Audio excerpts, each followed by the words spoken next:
In the heart of Africa lies a country everyone has heard of. It's a small country with a big history, and it's not all good. Now, the people of Rwanda are trying to put the past behind them as they rebuild for the future.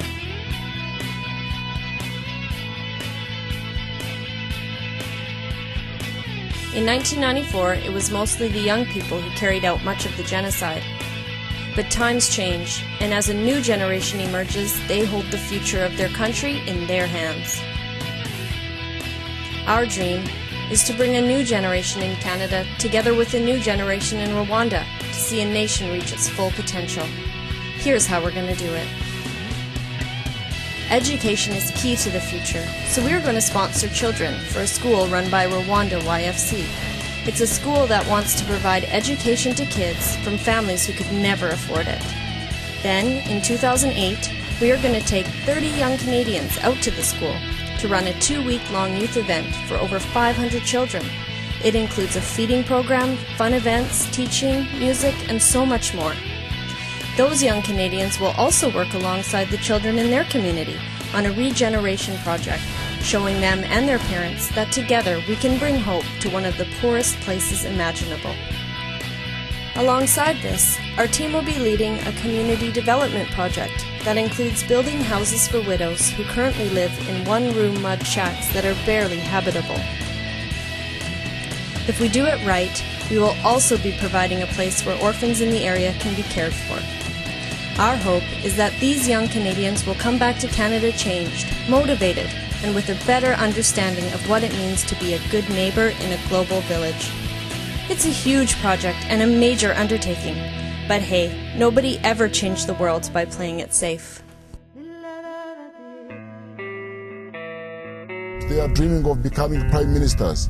They are dreaming of becoming presidents, dreaming of becoming doctors, lawyers, and yes, we can do it. These are the kids who, a few years ago, would never even have such kind of dreams, because for them they are only reserved for the few rich people. We started the school knowing that there are some other good schools in the country, but those schools are available only for the rich people, and we said we have to be available for the needy people, those victims of AIDS, those victims of genocide, those victims of poverty, those victims of discrimination, those young people who are in need. We are telling them there is hope for you. Really wonderful to see kids playing like this, and as you walk through the school compound you come across little clumps of kids playing swing ball, just playing cards, playing all sorts of different games. The thing is that there's a village not very far away where there are a whole bunch of kids who have no access to anything. No proper education, they don't have proper food, they don't have proper clothing, they have no sanitation, no running water, not even toilets. It's 50 kids from that village that are the first 50 kids that we want to help on the sponsorship program. And they're not the only 50. We've already found 50 more in the school that are struggling to stay here and need our help. And there's hundreds more in the surrounding areas. I wish I had the budget for the average school in Canada with me here right now. I don't know how many millions of dollars we spend on the average school in Canada. And I'm a parent, so I'm pretty glad we're giving our kids the best we can. But do you know what it costs here in Rwanda to put a kid through this school? $30 a month. $30 a month to change their world, to give them education, to pay for the teacher's salary, to put clothes on them, to give them food. $30 a month to make their world a better place and transform their lives. $30 a month to bring a kid from a village half a kilometre away who has no sanitation, no toilets, no running water, no proper clothing, no shoes, not even proper nutrition.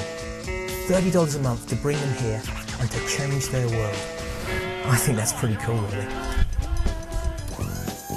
These houses over here are houses that a local community have built specifically to house orphans of genocide. So the kids live here, they're on their own, they are cooking for themselves, they are cleaning for themselves, they're doing their own laundry. It's pretty amazing, really. It's quite inspirational, in fact. They live in an area where houses used to be that were destroyed during the genocide, such as this pile of bricks and rocks just over here.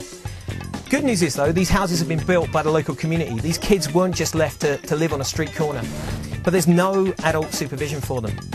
And there's another need here as well, in that there are many widows in the community that don't have proper housing at all. So what we want to do is to come here and on this very patch of ground build some houses where widows can live.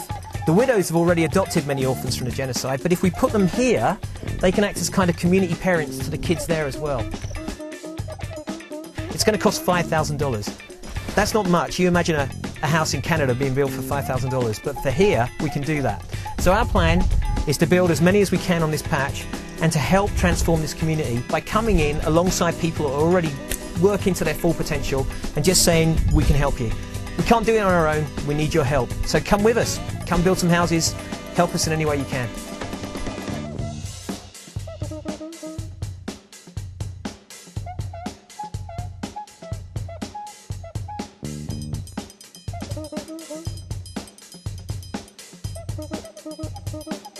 Thank you.